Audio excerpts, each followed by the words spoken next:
आज मैं एक ऐसी ही हस्ती के बारे में बात करना चाहती हूँ, और वो हस्ती है मेरी माँ। शायद आप सब ये सोच रहे होंगे कि मैं अपने टॉपिक पे स्पीच नहीं दे रही, लेकिन मैं आप सबसे तो ये कहना चाहती हूँ कि मैं तो स्पीच दे ही नहीं रही। मैं तो आप सबसे अपनी दिल की बात कर रही हूँ। आज मदर्स डे है, हम लड़कियों और औरतों के राइट्स के बारे में बात कर रहे हैं। So please as a woman मुझे मेरा राइट दें कि मैं आपसे अपनी दिल की बात कर सकूं। मेरी माँ एक हाउसवाइफ है, एक नॉर्मल औरत जिसने शायद अपनी जिंदगी में इतना कुछ नहीं जीता होगा, लेकिन वो हम सब की हर एक जीत की वजह है। मेरी माँ क्या इन तमाम औरतों की तरह एक औरत नहीं जिसकी वहां उस वॉल ऑफ फेम पे तस्वीर होनी चाहिए? मेरी माँ भी तो इन तमाम औरतों की तरह काम करती है, लेकिन उसके काम के बारे में कोई बात क्यों नहीं करता? और मेरी माँ की तरह सारी माएँ जिन्होंने अपने ख्वाबों की आंखों पर जिम्मेदारियों की पट्टियां बांध के रखी हैं, या फिर उनको किसी बॉक्स में डाल के अपने बैकयार्ड में दफना दिया है, ये एक ऐसी वाहिद मौत है जिसके बारे में कोई रोता नहीं। माँ अपने ख्वाबों को दफना कर मुस्कुराती हैं, इससे ज्यादा हिम्मत की बात क्या हो सकती है?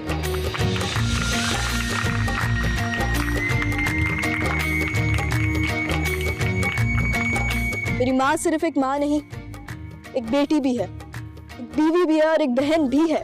मेरी माँ हम सबका ख्याल रखती है, सबसे पहले उठती है और सबसे आखिरी में सोती है। मेरी माँ मेरे दादा जान की शुगर का भी ख्याल रखती है, मेरी दादी के ब्लड प्रेशर का, और मेरे बाबा के कोलेस्ट्रॉल का भी ख्याल वही रखती है। मेरी माँ एक माँ के साथ एक नर्स भी है, लेकिन हम उन्हें फीस तो नहीं देते।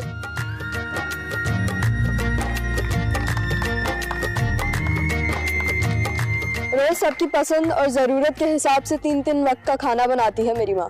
मेरे घर में अब किसी और के हाथ का खाना पसंद नहीं किया जाता, सबको माँ के हाथ के जायके की आदत जो हो गई है। मेरी माँ दुनिया की सबसे बेस्ट शेफ है।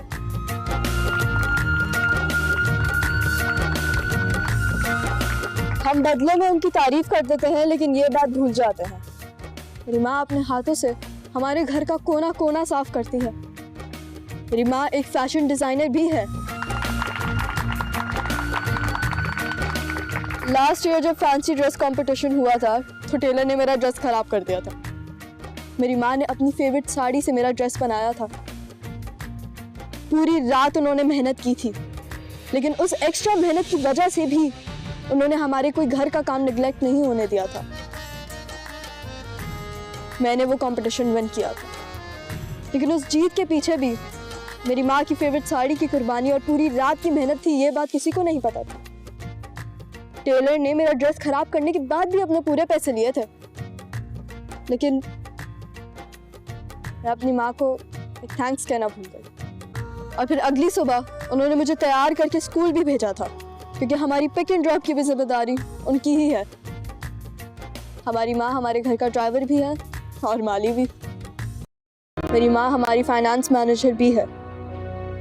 सुबह से लेकर रात तक ये कामों का ना खत्म होने वाला सिलसिला, ये सब मेरी माँ करती है और आपकी भी करती होगी, लेकिन हमें एहसास नहीं होता। दुनिया की सबसे पहली fighter pilot, social worker, film maker, Olympic जीतने वाली, टीचर, डॉक्टर, इन सब प्रोफेशंस में बड़े बड़े नाम कमाने वाली लड़कियों के मुकाबले में मेरी माँ ने कुछ ऐसा अचीव तो नहीं किया कि दुनिया को दिखे, लेकिन उन कामयाब औरतों के पीछे भी एक माँ होगी जो अपनी अचीवमेंट्स देखने से पहले दूसरों को उनकी अचीवमेंट्स हासिल करने में मदद करती होगी। और मैं ये बात वापस कह रही हूँ कि मुझे इन तमाम खवातीन की मेहनत और कामयाबी पे इनकार नहीं है, लेकिन मैं तो ये एतराफ़ कर रही हूँ कि मेरी वुमन ऑफ सब्सटेंस मेरी माँ है। और वो सारी औरतें जिन्होंने अपने ख्वाबों की आंखों पर पट्टियां बांध के रखी हैं और उन्हें अपने बैकयार्ड में दफन कर दिया है, और फिर हमें मुस्कुरा कर देखती हैं और हमारे ख्वाबों को जिंदगी देती हैं, ये सारी भी हैं कामयाब औरतें। इन सब के बारे में भी बात करें, इनको इनका ड्यू क्रेडिट दें इस मदर्स डे पे। क्या आप अपनी माँ को उनका हुकूक नहीं देंगे? लेकिन मैं ज़रूर दूंगी। मैं उनको कहना चाहती हूँ, थैंक यू माँ।